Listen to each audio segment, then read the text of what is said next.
Subalit sinabi naman ng mga Pariseo na kapagpapalaya siya ng mga demonyo sa pamamagitan ng kapangyarihan ng pinuno ng mga demonyo. Sabihin niya, amen sa Panginoon. Sabi nga rito, nang paalis na sila, dinala kay Jesus ang isang piping sinasapian pa. Pipi na nga, sinasapian pa. Doble martyr na yun. Pipi na, sinasapian pa. Sabi nga yung kabutihan ng Diyos at kapangyarihan niya, napalayas niya yung masamang demonyo sa pipi. Bagamat yun, napalayas ng Diyos yung demonyo, yung pipi, yung pagiging pipi niya, napagaling pa ng Diyos. Lahat ng anumang sakit sa tao na yun, nawala lahat dahil niya sa kapangyarihan ng Diyos. Nakapagsagta agad ang pipi. Namangha yung mga taon sa mga nakakita. Namangha sila. Nasabi nila, kailanman ay wala pang nakakitang katulad nito, sabi na sa mga taong mga tiga-Israel. Subalit sinabi naman ng mga Pariseo, nakakapagpapalaya siya ng demonyo sa pamamagitan ng kanyang kapangyarihan. Kapangyarihan ng pinuno ng mga demonyo. Ibig sabihin, nakapagpapalaya siya ng mga demonyo sa pamamagitan ng kapangyarihan ng demonyo niya. Nakakapagpalaya siya dahil siya nga ang Diyos na nag-iisa lang, wala nang ibang Diyos eh.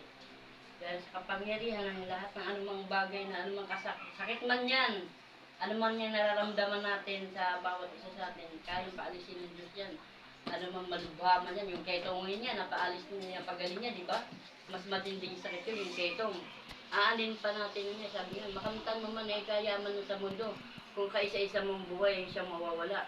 Hangarin mo yung hangarin natin yung pagharian tayo ng Diyos. Yun yung sabi nga, unahin natin na pagsikapan natin na lalo-lalo na yung pagharian tayo ng Diyos. Yun ang mahalaga sa atin. Bagamat ano may nararanasan natin sa bawat isa sa buhay natin. Mga problema, mga pagsubok. Tuloy lang tayo. Laban lang, sabi nga eh. Tuloy lang natin yung ating paningin sa Panginoon. Huwag tayong ano may problema na natin, huwag natin kunin yan. Titingnan natin yan eh. Kasi kasama na natin sa buhay yung mga pagsubok na yan eh. Tuloy lang natin sa Panginoon yung ating pananampalataya. Dahil yun, di ba? Pananampalataya natin. Nagiging matatag tayo. Doon tayo sinusubok ng Diyos. Dahil sa nagiging pananampalataya natin, nagiging matatag tayo sa mga pagsubok na naranasan natin. Kaya, yun lang ang aking mahiksik lang ito eh, Brother Nel. Ano na, ikaw, baka ikaw may Ikaw, pero hindi mo dito dahil talaga. Ano ipaliwa? There's 14. 14. Sabi, 14? there's 34. Ang sabi dito, subalit sinabi naman ng mga Pariseo, nakapagpapalaya siya ng mga demonyo sa pamamagitan ng kapangyarihan ng mga pinuno ng mga demonyo. Itong mga Pariseo nito, di ba lahat ng gawin na lahat ng ginagawa ng Panginoon yung nagpapagaling, hindi sila naniniwala. Pinagbibintangan pa nila ng masama ang Panginoong Jesucristo na sa demonyo nang gagaling yung kapangyarihan. Oo, yung kapangyarihan. Kaya ang sabi dito na naman, doon nga nang gagaling ang kapangyarihan ng pinuno ng mga demonyo. Ang pagpapalayas ng Panginoon sa piping sinasapian ng demonyo. Yun. Pinagbintangan na naman ng Panginoon dito ng mga Pariseo. Dahil sila lahat ng gawin na kabutihan ng Diyos sa pagtuturo niya sa mga tao, kumukontra sila. Lalo na sa lahat-lahat sa pagpapagaling iba't ibang uri ng mga sakit.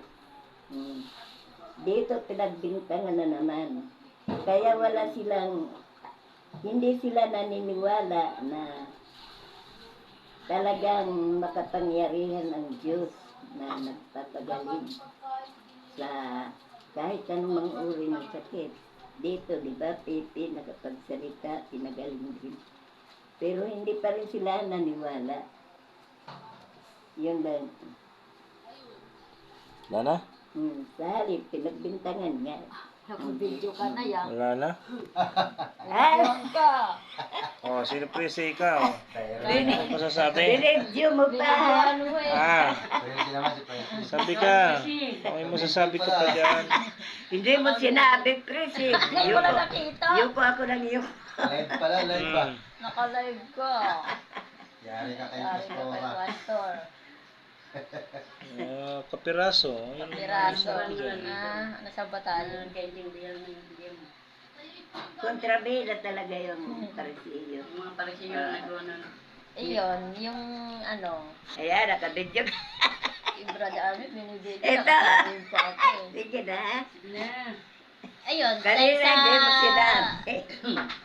dahil doon sa pipi na yun na sinapian, pipi na yun pero wala pala pinipili yung Demonyo. demonyo. Kahit maging pipi ka, kahit sino pa, talagang kung gugustuhin ka ng demonyo pa, talaga Yeah. sasapian ka. Pero nung umano naman talaga yung kapangyarihan ni Jesus, na talagang naman na pinagaling siya. Diba? Pinagaling talaga siya ni Jesus. Huwag ka tumigala. Pero, naka-video na eh. Tumingin ka sa Nung pinagaling siya, yun Yes. naman nga yung mga tao sa kanya, hindi niya akalain na talagang gagaling yung pipi na nakapagsalita. Dahil sa inano ni Jesus, nakapagsalita yung pipi. Diba?